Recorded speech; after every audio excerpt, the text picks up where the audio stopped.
জয়, জানাবেন সপ্তাহের ব্যবধানে বাজারে নিত্যপণ্যের দাম দরে কেমন তারতম্য দেখছেন আপনি?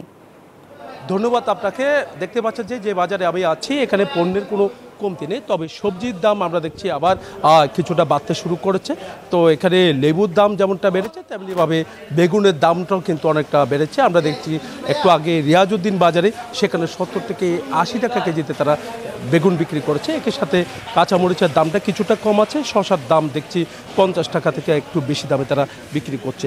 তো সব মিলে বলা যায় যে সবজির দামটা আবারও কিন্তু বাড়তে শুরু করেছে, যেহেতু শীতকালীন সবজি কিছুটা কমতে শুরু করেছে, আবার গ্রীষ্মকালীন যে সবজি সেই সবজিগুলো বাড়তে শুরু করেছে, নানা রকমের সবজি আসতে শুরু করেছে। আমরা একটু দেখানোর চেষ্টা করছি। আলুর দামটা একটু কম আছে, ফুলকপি বিক্রি করা হচ্ছে এখন আবার 50 টাকা কেজিতে।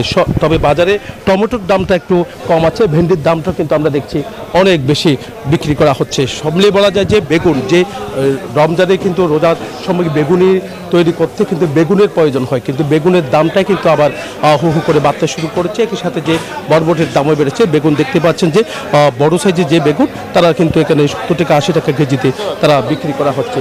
তো একই সাথে সবজির পাশাপাশি একটু মাছের বাজারটা একটু দেখানোর চেষ্টা করছি। মাছের বাজার, মাছের কোনো কমতি নেই, নানা রকমের মাছে এখানে সাজিয়ে রাখা হয়েছে। যেহেতু ছুটির দিন, যারা ক্রেতা তারা কিন্তু ছুটে এসেছেন বাজারে।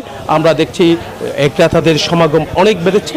তো যেহেতু ছুটির দিনে বাজার করতে হয় আর রোজাতে সবাই একটু ভালো খাবার খেতে চায়, তবে মাছের দামটা কিন্তু যেভাবে বেড়েছে মাংসের দামও কিন্তু সেভাবে আছে। তার কারণে যারা রোজাদার, যারা একেবারে নির্মাইয়ের মানুষ, তারাই সমস্যায় পড়েছে বলে আমাদেরকে জানিয়েছেন। এখানে কি কি মাছ আছে আমরা একটু কথা বলবো, একজন বিক্রেতার সাথে একটু জানতে চাচ্ছি কি কি মাছ আছে আপনার? লোট্টা মাছ সন্ধ্যা পাইলা, রূপবান পোয়া, চিংড়ি, রুই মাছ, পরের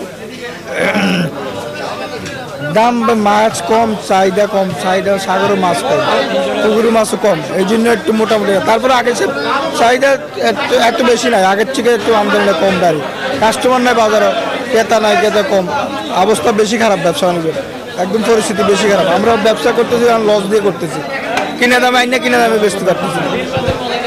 আমরা একটু ধরে দেখানোর চেষ্টা করেছি বাজারে মাছের বাজারটা আমরা একটু দেখানোর চেষ্টা করছি। মাছের দামটা একটু বেশি, মাংসের দামও অনেকটা বেশি। এই ছিল আমার এখানকার সর্বশেষ। ফিরে যাচ্ছে আমার সহকর্মী, অপেক্ষা করছেন কাউরান বাজারে মৌর কাছে। ধন্যবাদ জয়, আপনি জানাচ্ছিলেন আপনার বাজার পরিস্থিতি। আমরা রয়েছি কারওয়ান বাজারের সকাল থেকেই, কারওয়ান বাজারের সবজি বাজারে রয়েছে। যেহেতু রমজানের দ্বিতীয় সপ্তাহ চলছে, আমি একটু অস্বস্তি দিয়ে শুরু করতে চাই। যেরকম লেবুর উত্তাপ কিন্তু এখনও কমেনি। লেবু প্রতি হালি বিক্রি হচ্ছে 140 থেকে 120 টাকায়, ছোট লেবু বিক্রি হচ্ছে হালি প্রতি 80 টাকায়। আপনাকে যদি বেগুনের দাম বলতে চাই, লম্বা বেগুন বিক্রি হচ্ছে 80 থেকে 100 টাকায়, গোল বেগুন 50 থেকে 60 টাকায়, পেঁপে বিক্রি হচ্ছে 30 থেকে 35 টাকায়, করলা 70 থেকে 80 টাকায়। টমেটোর দামে কিছুটা স্বস্তি রয়েছে, 25 থেকে 30 টাকা কেজিতে বিক্রি হচ্ছে। শসা 60 থেকে 70 টাকা কেজিতে বিক্রি হচ্ছে। কাঁচামরিচের দামে রয়েছে কিছুটা স্বস্তি, কাঁচামরিচের দাম প্রতি কেজি 50 থেকে 60 টাকা। গাজরের বিক্রি হচ্ছে 30 থেকে 40 টাকায়। পটল যেহেতু গরম দিনের পণ্য, সেই জায়গা থেকে পটলের দামটা কিছুটা বেশি, প্রতি কেজি বিক্রি হচ্ছে 100 টাকা কেজিতে।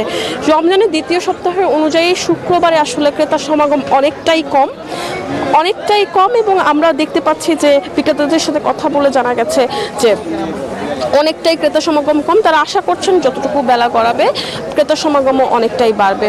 এবং বিক্রেতারা যেটি বলছেন, সরবরাহ কম থাকায় কিন্তু এখনও কমছে না লেবু, বেগুন এবং শসার দাম। আমদানি কম থাকা এবং চাহিদা বেশি থাকায় কিন্তু এসবের দাম অনেকটাই বেড়ে গেছে। এবং অন্যান্য সবজিগুলোর দাম কিছুটা স্থিতিশীল থাকলেও আসলে রমজানে যে ভোগ্য পণ্যগুলো রয়েছে সেগুলোর দাম কিন্তু অনেকটাই বেশি। আপনাকে জানাচ্ছিলাম এখানকার বাজার পরিস্থিতি। এখান থেকে এই ছিল সর্বশেষ। এই ঈদে জামা জুতো অ্যাক্সেসরিজের ডিসকাউন্ট।